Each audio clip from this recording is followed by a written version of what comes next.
तो फिर से स्वागत है आपका वन ड्रीमिंग शूट के इस क्लास में। फिजिकल वर्ल्ड में हम अभी फिजिक्स के अंदर चीज़ें कवर कर रहे हैं। टॉपिक्स हमने कुछ कवर कर चुके हैं यहाँ तक, जैसे फिजिक्स क्या है, व्हाट इज फिजिक्स, उसके बाद scope and excitement of physics. उसके बाद हम अभी जो करने वाले हैं फंडामेंटल फोर्सेस इन नेचर। क्या क्या फंडामेंटल फोर्सेस हैं नेचर के अंदर, उसके अंदर हम बात करेंगे। तो या इससे पहले के जो टॉपिक आपने अगर नहीं कवर किए हैं, एक्चुअली इससे पहले 3 टॉपिक्स हम कवर कर चुके हैं अलग अलग पार्ट्स में, तो हमारे चैनल पे आप उनको देख सकते हैं और एक बार रिवीजन कर सकते हैं। उसके बाद आप हमारे इस पार्ट को देखेंगे तो काफ़ी अच्छा आप कर पाएंगे, समझ पाएंगे। अगर आपने अभी तक सब्सक्राइब नहीं किया है हमारे चैनल को तो सब्सक्राइब कर दीजिए, जिससे कि कोई भी पार्ट आप अपलोड होता है तो आपके पास सीधे मिल जाए और जल्दी जल्दी आप उसको खोज पाएँ। ओके, तो स्टार्ट करते हैं इसको। देखिए, basically fundamental forces in nature, क्या क्या फोर्सेस हैं फंडामेंटल फोर्सेस। फंडामेंटल फोर्सेस का क्या मतलब है?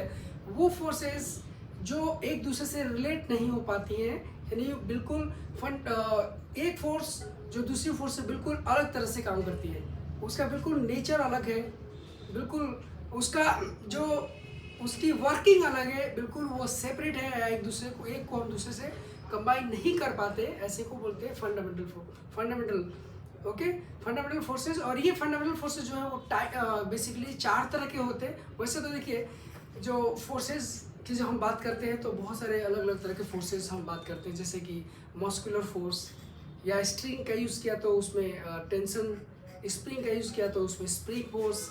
ओके, या अलग अलग और भी तरह के फोर्सेस हैं। आप उस नॉर्मल रिएक्शन की बात करते हो, फ्रिक्शन की बात करते हो, अलग तरह के फोर्सेस आते हैं अलग अलग। लेकिन इन सबको हम बेसिकली कैटेगराइज कर सकते हैं कुछ पर्टिकुलर फोर्सेस के अंदर में। ओके, या हम बोल सकते हैं कि ये फोर्सेस जो हम अभी जो भी नाम लिए मैंने, वो कुछ फोर्सेस से डेराइव होते हैं या कुछ फोर्सेस के टाइप्स है।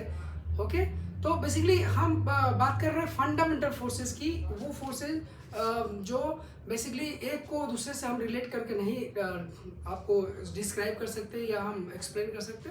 बेसिकली 4 तरह के फोर्सेस हैं, और इन 4 तरह के फोर्सेस 4 तरह के फंडामेंटल फोर्सेस हैं, और इन्हीं 4 तरह के फंडामेंटल फोर्सेस के अंदर से बाकी अलग अलग फोर्सेस निकल के आती है, और हम उस बाकी फोर्सेस को हम एक्सप्लेन करते हैं इनके बेसिस पे, इनके अंदर से ही वो निकली हुई है। फर्स्ट जो है वो है सबसे पहले ग्रेविटेशनल फोर्स, सेकेंड है इलेक्ट्रोडायनेमिक्स फोर्स या इलेक्ट्रोस्टैटिक फोर्स आप बोल सकते हैं। थर्ड में जो है वो weak nuclear force, and fourth में हो स्ट्रॉन्ग न्यूक्लियर फोर्स। 4 फोर्सेस हैं, 4 तरह के फोर्सेस। तो देखिए, इनके जो फोर्सेस जो हैं, जैसे कि फॉर एग्जांपल 2 बॉडीज है, 2 बॉडीज के अंदर उनके मास की वजह से जो फोर्सेस लगते हैं, वो मास की वजह से जो भी फोर्सेस लग रहे हैं उनको हम, यानी कि वो मास की वजह से एक दूसरे को अट्रैक्ट करते हैं, ये फोर्सेस को हम बोलते हैं ग्रेविटेशनल फोर्स। ओके, तो ग्रेविटेशनल फोर्सेस वो होती है जो एक दूसरे को दो ऑब्जेक्ट्स एक दूसरे को अट्रैक्ट करते हैं, और वो किसकी वजह से, उनकी मास की वजह से ऐसा पॉसिबल हो पाता है। ठीक है, सिर्फ 2 बॉडीज के अंदर मास है तो वो एक दूसरे को अट्रैक्ट करेंगे। ओके, तो किसी भी दूरी पे आप अगर 2 बॉडीज को रख दिया, भले अब इसमें मास में कौन सा हो सकता है भाई, 2 एटम भी हो सकते हैं, 2 बॉडीज हो सकते हैं, एक सन और अर्थ भी हो सकता है, मून और अर्थ भी हो सकता है। तो किसी भी बॉडी के अंदर जिसके अंदर मास है, वो दूसरे बॉडी को अट्रैक्ट करता है जो जिसमें मास है, यानी मास की वजह से ये बेसिकली फोर्स आता है एक्शन में। ठीक है, तो अब क्या है इनके अलग अलग, देखिए अलग अलग इसका वजह क्या है, वजह क्यों ऐसा होते हैं, कितना फोर्स लगता है, ये सब के बारे में हम लोग, जैसे कि हम थोड़ा सा आगे बढ़ेंगे, जैसे हम एक इसके ऊपर पूरा चैप्टर हम पढ़ेंगे आगे चल के। तो क्योंकि ये हमारा एक तरह से फिजिकल वर्ल्ड है, ये बेसिक और ऐसा बोल सकते हैं कि फंडामेंटल या आपको शुरू का चैप्टर है, तो इसी में सारा डिटेल तो हम नहीं पढ़ेंगे। लेकिन हाँ, क्योंकि इसमें देखिए फॉर्मूले भी आते हैं, को 2 बॉडीज है, फोर्स लगा रहे हैं एक दूसरे के ऊपर, कितना फोर्स है, कितना, और वो कैसे मेजर करेंगे, कितना अमाउंट होगा, ये सब चीज़ें हम देखेंगे। लेकिन ये है कि 2 बॉडीज हैं, वो मास के ऊपर अपनी मास की वजह से एक दूसरे को अट्रैक्ट करते हैं, और ये जो फोर्स जो होता है वो किसी भी 2 बॉडी के ऊपर जिनके अंदर मास है उनके बीच में लगता है। फॉर एग्जांपल मैं बोलूँ तो देखिए, आपका यहाँ पे सन और अर्थ के बीच में, यानी प्लैनेट और सन के बीच में ये लगता है, और ये इसकी वजह से बहुत सारे मोशंस पॉसिबल हो पाते हैं।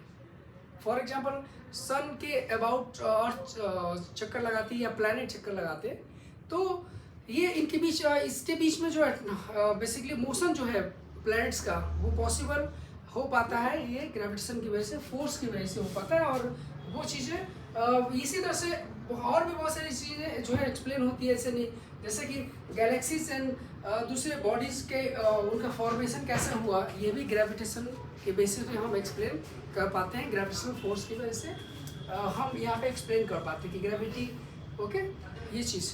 तो फंडामेंटल फोर्सेस जो है वो यहाँ पे बात करते हैं कि एक तो ग्रेविटेशनल फोर्स है, ओके, जो कि दो बॉडीज के बीच में लगता है उनके मास की वजह से। अगला चीज़ क्या है, तो एक बेसिकली, अच्छा, ये जो ग्रेविटेशनल फोर्स है वो आपको इसकी वजह से बहुत सारे हम अलग अलग फिनोमिना को, बहुत सारे गतिविधियों को एक्सप्लेन कर पाते हैं, राइट। जैसे कि पेड़ से अगर कोई एप्पल नीचे गिरा तो उसको भी हम एक्सप्लेन करते हैं इसी से। अगर कोई सैटेलाइट अगर अर्थ के चारों तरफ चक्कर लगा रही है, उसका भी एक्सप्लेनेशन हम इसी से लेके आते हैं, राइट। तो ये सारी चीज़ें, बहुत सारी चीज़ें उससे डिपेंडेंट होती है, एक्सप्लेन होती है। अभी जैसे कि अभी सैटेलाइट छोड़ा गया और सैटेलाइट के बारे में डिटेल्स, पूरी जानकारी ग्रेविटेशनल फोर्स से हम दे सकते हैं। Electromagnetic force, okay, electromagnetic force जो है यहाँ पे, तो ये एक अलग तरह का फोर्स है, और इसके लगने का कुछ अलग, इसका ओरिजिन अलग है, या ऐसे बोल सकते हैं कि ये दो चार्जेस के बीच में लगता है। दो चार्जेस होंगे, चाहे सेम तरह का चाहे अलग तरह का, उनके बीच में लगता है इलेक्ट्रोमैग्नेटिक फोर्स। या ऐसे बोल सकते हैं कि जैसे कि सपोज करो दो चार्जेस हैं, अगर दो चार्जेस एक सेम चार्ज है, सेम तरह का, मान लो कि दोनों पॉजिटिव चार्ज है, दोनों एक दूसरे को रिपेल कर रहे हैं, नेगेटिव चार्ज है, दोनों रिपेल कर रहे हैं, पॉजिटिव नेगेटिव एक दूसरे को अट्रैक्ट कर रहे हैं, तो कि वो कितना फोर्स लगा रहा है एक दूसरे के ऊपर, कैसे उसको एक्सप्लेन करेंगे। तो बेसिकली वो सारा यहाँ पे इलेक्ट्रोमैग्नेटिक फोर्स के बेसिस पे ही आप एक्सप्लेन करते हैं बेसिकली। और जैसे चार्ज मूव करते हैं, चार्ज बेसिकली चार्ज का मोशन कैसे है, ये इस सारी चीज़ों को हम यहाँ पर रिलेट करते हैं। ग्रेविटेशनल फोर्स से कैसे अलग है, ग्रेविटेशनल फोर्स से कैसे अलग है, तो बेसिकली अगर अमाउंट मैग्नीट्यूड की बात करें तो ग्रेविटेशनल फोर्स से ये काफ़ी स्ट्रॉन्ग होता है। ग्रेविटेशनल फोर्स में क्या होगा कि दो बॉडीज एक दूसरे को अट्रैक्ट करते हैं हमेशा, इसमें अट्रैक्ट भी करते हैं और रिपेल भी करते हैं। तो ये कुछ अंतर है, कुछ अंतर है इसमें। और ये चीज़ें यहाँ पे आपको देखेंगे कि इनका अंतर बेसिकली पोलैरिटी की वजह से होती है इनकी। उसके बाद नेक्स्ट जो आता है हमारे पास, और देखिए ये, हाँ, दोनों में अंतर, कुछ अंतर भी होते हैं, जो अंतर हम हालांकि आगे आप देखोगे डिटेल में, लेकिन यहाँ पे आप देख सकते हो दो फोर्सेस हैं, ग्रेविटेशनल फोर्स और इलेक्ट्रोमैग्नेटिक फोर्स, ये दोनों लग रहे हैं, लेकिन इनमें कुछ अंतर भी होते हैं। और वो अंतर यहाँ पे, जैसे कि दोनों ग्रेविटेशनल फोर्स होगा हमेशा अट्रैक्टिव होगा, और इलेक्ट्रोमैग्नेटिक फोर्स अट्रैक्टिव और रिपल्सिव दोनों तरह का हो सकता है, राइट। और ये उसके बाद बात करते हैं इसके आगे एक वीक न्यूक्लियर फोर्स की। अच्छा, इसके यहाँ पे आप देख सकते हो कि यहाँ पे हमारे साइंटिस्ट के बारे में दे रखा है।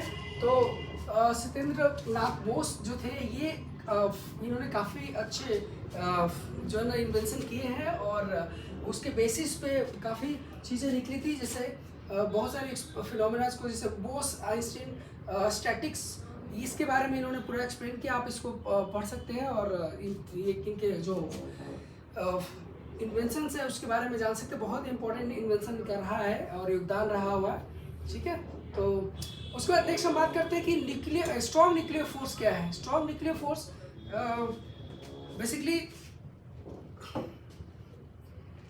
एक, हम जब एटम के अंदर की बात करते हैं तो एटम के अंदर क्या होता है कि न्यूट्रॉन भी होते हैं, प्रोटॉन भी होते हैं। अब न्यूट्रॉन प्रोटॉन, आपको पता है कि प्रोटॉन एक दूसरे को रिपेल करते हैं, क्योंकि दोनों सेम चार्ज के होंगे, सेम पोलैरिटी के होंगे, लेकिन फिर भी न्यूक्लियस के अंदर ये न्यूक्लियस के अंदर प्रोटॉन रहते हैं, यानी कि फिर स्टेबल कैसे रहते हैं, उनकी स्टेबिलिटी कौन डिसाइड करता है, कैसे वो पूरा न्यूक्लियस बंध के रहता है, एक साथ कैसे रहता है, स्टेबल कैसे रहता है बहुत सारे प्रोटॉन होने के बाद भी। तो वो स्ट्रॉन्ग न्यूक्लियर फोर्स ऐसा फोर्स है, वो क्या करता है कि प्रोटॉन फोटोन को अट्रैक्ट करता है। अब भाई आप बोल सकते हो कि भाई ये ऐसा कैसे, भाई प्रोटॉन तो पॉजिटिव है, दूसरा प्रोटॉन भी पॉजिटिव है, फिर ये अट्रैक्ट कैसे कर पा रहा है। तो बेसिकली देखिए इनका जो काम करने का यानी कि ओरिजिन जो है, जनरेट होने का जो तरीका है वो अलग है। ओके, ये बात बिल्कुल सही है कि पॉजिटिव चार्ज को रिपेल करेगा। ओके, ये प्रोटॉन और ये प्रोटॉन रिपेल करेगा, ये बिल्कुल सही बात है। लेकिन देखिए इनके बीच में जो पॉजिटिव चार्ज जो है, इसके बीच में कौन सा फोर्स लगेगा, तो इलेक्ट्रोमैग्नेटिक फोर्स, आपको इलेक्ट्रोमैग्नेटिक फोर्स लगेगा। ठीक है, ये लग रहा है इन दोनों के बीच में। लेकिन क्या होता है कि जब ये बहुत ही क्लोज होते हैं, तो बहुत क्लोज होते हैं तब ये शुरू हो जाता है लगना, कौन सा, स्ट्रॉन्ग न्यूक्लियर फोर्स। यानी कि ये तभी लगेगा जब बहुत ही क्लोज इसका जो है ना क्लोज होंगे। ये क्लोज क्या है, 10⁻⁻15 मीटर के रेंज में रहते हैं। 10⁻⁻15 मीटर के रेंज में जब रहेगा तो ये फोर्स स्टार्ट हो जाता है, और ये फोर्स इस इलेक्ट्रोमैग्नेटिक फोर्स से 100 टाइम्स स्ट्रॉन्ग होता है। देखिए इनके बीच में जो स्ट्रॉन्ग न्यूक्लियर फोर्स लगने लगता है, ये इस फोर्स यानी जो रिपल्सिव फोर्स है उससे 100 टाइम्स ज़्यादा स्ट्रॉन्ग होता है स्ट्रॉन्ग न्यूक्लियर फोर्स। देखिए इलेक्ट्रोमैग्नेटिक फोर्स से 100 टाइम्स ज़्यादा स्ट्रॉन्ग होता है ये स्ट्रॉन्ग न्यूक्लियर फोर्स, जिसकी वजह से ये अट्रैक्ट दोनों को एक दूसरे को करके रखता है, या पूरे न्यूक्लियस में इनको होल्ड करके रखता है। ठीक है, तो अब इनका ओरिजिन क्या है, उनका ओरिजिन का तरीका अलग है, इनका जनरेट होने का तरीका अलग है। ओके, बेसिकली क्या होता है, जनरेट होने का तरीका अलग है, और जिसकी वजह से क्या होता है कि बहुत क्लोज होंगे तभी ये इफेक्टिव होगा, तभी काम करना शुरू करता है। राइट, अब उसके बाद नेक्स्ट आते हैं कि इसमें देखिए क्या होता है कि जो प्रोटॉन्स होते हैं ना, प्रोटॉन्स और प्रोटॉन्स होते हैं स्पिन करते हैं, न्यूट्रॉन भी स्पिन करते हैं, स्पिनिंग होती है, और उसकी वजह से ये जनरेट होता है। इसके बारे में ठीक है ना, यहाँ तक हम आप यहाँ पे इतना ही जान सकते हैं, और इतना जानिए, उसके बाद आगे की चीज़ें फिर आपको यहाँ पे आगे कुछ आएगी जरूर। लेकिन आप समझ लीजिए कि ये इसी की वजह से न्यूक्लियस जो है वो बंधा हुआ रहता है, स्ट्रॉन्ग रहता है न्यूक्लियस। ओके, अदरवाइज न्यूक्लियस में प्रोटॉन एक दूसरे को रिपेल कर सकते थे। एक और चीज़ है कि देखिए जो स्ट्रॉन्ग न्यूक्लियर फोर्स है, ये बेसिकली क्या होता है, इसमें अगर मैं बोलूँ कि प्रोटॉन और प्रोटॉन इनके बीच में जो फोर्स लगता है ये, और वो ज़्यादा होगा, या न्यूट्रॉन के बीच में जो फोर्स लगता है वो ज़्यादा होगा, या एक प्रोटॉन और न्यूट्रॉन के बीच में जो लगता है। देखिए स्ट्रॉन्ग न्यूक्लियर फोर्स प्रोटॉन के बीच में भी लगेगा, न्यूट्रॉन के बीच में भी लगता है, प्रोटॉन न्यूट्रॉन के बीच में भी लगता है। तो अगर मैं पूछूं कि इन सब में से किस में सबसे ज़्यादा स्ट्रॉन्ग न्यूक्लियर फोर्स लगता है, तो देखिए अगर आप ऐसा सोच रहे हो कि खाली भाई न्यूट्रॉन के बीच में सबसे ज़्यादा लगेगा स्ट्रॉन्ग, क्योंकि इसमें रिपल्सन नहीं होगा, इसमें सबसे कम लगेगा क्योंकि इसमें रिपल्सन हो रहा होगा, ऐसा आप सोच रहे होगा तो ये गलत है। प्रोटॉन हो, न्यूट्रॉन हो, या प्रोटॉन न्यूट्रॉन हो, इन सब में सेम अमाउंट का एक ही अमाउंट का फोर्स लगता है। ये हर किसी में एक ही तरह का फोर्स लगता है, मतलब एक ही बराबर का फोर्स, इसके बीच में जो फोर्स होगा वही इनके बीच में फोर्स होगा, वही इसके बीच में फोर्स होगा। अमाउंट सब में सेम अमाउंट का सेम ताकत का फोर्स लगता है। ठीक है, इससे मतलब नहीं कि पोलैरिटी क्या है, जो पार्टिकल्स उनकी पोलैरिटी से मतलब नहीं है इसको। ठीक है, ये भी बहुत इंटरेस्टिंग चीज़ है। तो उसके बाद वीक न्यूक्लियर फोर्स क्या है, बेसिकली क्या होता है कि कई बार जो साइज बड़ा हो जाता है एटम्स का, तो उसमें क्या होता है ना, उसमें से वो अपने आप उसमें से कुछ टूट के निकलता रहता है, कुछ उसमें से ब्रेक होकर निकलता रहता है, और कुछ पार्टिकल्स निकलते रहते हैं उससे। और पार्टिकल जैसे उसमें एक पार्टिकल होता है अल्फा पार्टिकल। अल्फा पार्टिकल क्या है, तो इलेक्ट्रॉन को ही हम अल्फा पार्टिकल बोलते हैं, इलेक्ट्रॉन को ही हम अल्फा पार्टिकल बोलते हैं, जो कि न्यूक्लियस से निकल रहा होता है। तो हम इसको बेसिकली ये वीक न्यूक्लियर फोर्स की वजह से ही अल्फा पार्टिकल निकलता है, यानी कि अल्फा पार्टिकल निकलने का जो चीज़ है पूरा हम एक्सप्लेन कर पाते हैं, न्यूक्लियस के अंदर से निकलता है, और ये कौन एक्सप्लेन करता है, वीक न्यूक्लियर फोर्स की वजह से ही ये एक्सप्लेन होता है। राइट, ये चीज़ ये भी बहुत छोटे रेंज में काम करता है, 10⁻16 मीटर के रेंज में ही काम करेगा ये। ठीक है, तो ये बेसिकली आपको फोर्सेस वीक न्यूक्लियर फोर्स ये एक्सप्लेन करता है कि न्यूक्लियस के अंदर से अल्फा पार्टिकल बीटा पार्टिकल कैसे निकलेगा। राइट, उसके बाद यूनिफिकेशन ऑफ फोर्सेस के बारे में यहाँ पे हम बात कर सकते हैं। देखिए अभी कोशिश यही जारी है कि 4 फोर्सेज हैं, कौन सा? Gravitational force, electromagnetic force, strong nuclear force, weak nuclear force.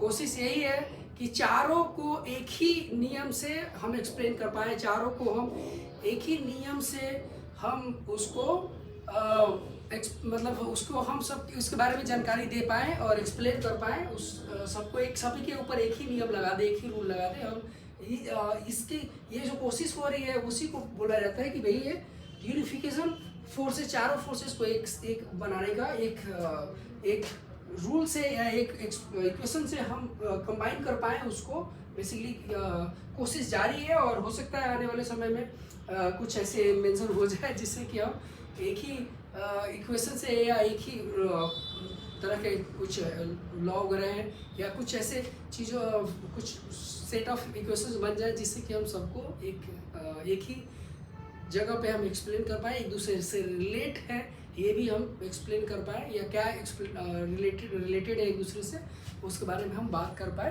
तो ये कोशिश जारी है और आने वाले दिन में हो सकता है कि ऐसा हो जाए। तो उसी को यूनिफिकेशन के बारे में बोला जा रहा है। फंडामेंटल फोर्सेज ऑफ नेचर, जैसे मैंने बताया आपको कि अच्छा रेंज की बात क्या मतलब कितने दूरी में लगता है, तो दूरी बहुत, ये इन दो पार्टिकल्स इन्फिनिटी पे है, बहुत दूर दूर है तब भी ये लगेगा।